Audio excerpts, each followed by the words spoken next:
Imaginez-vous dans un nouveau restaurant fraîchement ouvert. L'accueil est plaisant, la déco sympa et les plats sont succulents. Vous en parlez à des amis, ceux-ci sont ravis. Eux-mêmes vont conseiller ce resto à des membres de leur famille, à des amis et autres collègues. Et petit à petit, le restaurant commence à se faire connaître via ce que l'on appelle le bouche à oreille. Dans la majorité des cas, le restaurant ne vous aura pas payé un centime, ni même adressé un remerciement, alors que vous êtes à l'origine de peut-être plusieurs dizaines de clients, car tout cela s'est fait naturellement et de manière transparente. Eh bien, il existe un type d'entreprise qui utilise la puissante force du bouche à oreille pour se développer. Il s'agit du marketing relationnel, aussi appelé marketing de réseau ou MLM, pour multi-level marketing. On parlera de network marketing en anglais. Le problème, en France, c'est que le marketing relationnel est non seulement mal connu, mais en plus à mauvaise presse. En effet, trop souvent, les médias n'en parlent que dans le cas d'arnaque, et malheureusement, il en existe, et très rarement comme une possibilité de réussir. Les médias, pour attirer de l'audience, doivent faire dans le scandale, dans ce qui choque. Mais ceci est un autre débat. Mais effectivement, certaines entreprises sont des systèmes pyramidaux déguisés. Une pyramide, qu'est-ce que c'est au juste? Je vous invite à cliquer sur cette vidéo pour découvrir une animation très bien faite expliquant ce qu'est une pyramide de Ponzi. En résumé, non seulement c'est une arnaque, mais c'est aussi illégal. Le système est basé sur la promesse de faire de miraculeux retours sur investissement, juste avec de l'argent que tout nouvel entrant va apporter. Autrement dit, l'argent des nouveaux paye le bénéfice des anciens. Et si, à un moment donné, les entrants ne sont pas assez nombreux, eh bien la pyramide s'écroule, car les anciens ne perçoivent plus d'argent. Ce qui est important à comprendre est que lorsque vous entrez dans une entreprise de marketing relationnel, vous êtes avant tout le distributeur d'un produit réel, le représentant d'une marque. Sans produit, ou avec un produit fictif, on rentre alors dans un système pyramidal. D'autre part, dans une pyramide, les anciens sont forcément plus riches que les nouveaux. Dans le MLM, même si plus vous rentrez tôt, plus vous êtes avantagé, cela ne garantit pas du tout votre succès. Un nouveau filleul peut très bien mieux développer son affaire et faire mieux que son parent. Ainsi, dans une entreprise de marketing relationnel, tout le monde est au même stade au début, mais plus elle va grossir et plus elle va avoir d'impact et être puissante. C'est vraiment la force du réseau qui fait qu'une MLM est puissante. Et Robert Kiyosaki insiste vraiment sur ce point dans le livre « L'entreprise du XXIe siècle ». Le pouvoir n'est pas dans le produit, mais dans le réseau. Pour en revenir à ce que l'on évoquait au début de la vidéo, le bouche à oreille est le principal véhicule de communication d'une société de marketing relationnel, si bien qu'il n'y a pas ou peu de publicité. Et ce budget pub, qui est souvent faramineux pour les grandes entreprises, est reversé aux distributeurs et ou consacré à l'amélioration du produit qui en général est excellent. Lorsque vous vous lancez dans le MLM, vous êtes parrainé par une personne et ensuite c'est comme si vous étiez votre propre patron et que vous aviez créé votre entreprise. Votre but et votre source de revenus vont être de deux types, soit en parlant du produit autour de vous et en le revendant, soit en parrainant d'autres personnes qui elles-mêmes vont devenir distributeurs.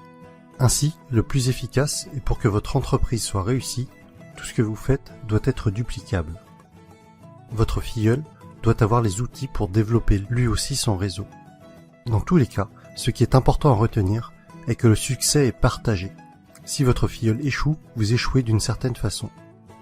Votre succès est complètement tributaire du succès des personnes que vous aidez, de vos filleuls et des filleuls de vos filleuls. L'accent doit être mis sur le déploiement de votre réseau et pas sur les ventes directes. Ainsi, ceux qui réussissent le mieux en MLM ne sont pas les vendeurs ou les commerciaux, mais plutôt les personnes pédagogues, les profs et les formateurs. Et personnellement, autant je trouve la réussite personnelle gratifiante, autant aider les autres à réussir l'est encore plus. Autre sujet que je trouve intéressant, c'est que votre entreprise grandit avec vous. Vous gagnez de l'argent en apprenant et en appliquant les méthodes de vos parrains et de votre upline. C'est le terme indiquant les personnes antérieures à vous dans la vie du MLM. Autre point fort du marketing de réseau est que pour devenir distributeur, cela demandera en général un faible investissement financier au départ, contrairement à la majorité des créations de nouveaux business. Aujourd'hui, si vous comptez ouvrir une franchise du type McDo, Subway ou Starbucks, il vous faudra probablement plusieurs centaines de milliers d'euros, alors qu'en MLM, cela vous demandera la plupart du temps quelques centaines d'euros. Ensuite, tout est préparé pour vous. Vous allez avoir votre propre boutique en ligne, tout un tas de plans de formation pour vous, mais aussi pour vos filleuls, ainsi que différents kits de présentation. Un autre point essentiel, et qui pour moi m'attire beaucoup, les entreprises de marketing relationnel offrent des paliers au niveau de leur plan de compensation. Pour être plus précis, à partir d'un certain nombre de filleuls, et sans compter les éventuelles primes bonus, vous allez toucher un revenu résiduel, encore appelé revenu hors exploitation, c'est-à-dire un revenu passif. Les bonnes MLM sont donc de formidables véhicules vers l'indépendance financière de fait de ce revenu passif engendré par le parrainage d'autres personnes.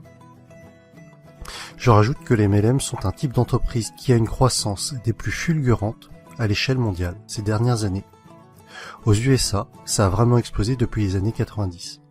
Et avec Internet, c'est encore plus facile d'augmenter son réseau qu'auparavant.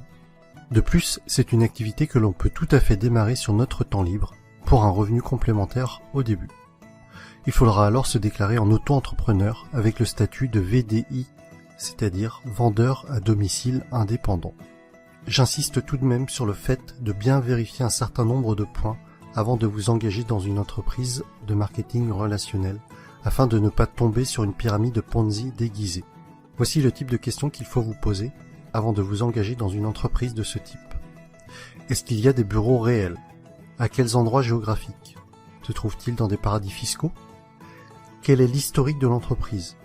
Quelle est la réputation de cette entreprise? Quels sont les avis d'autres personnes sur celle-ci?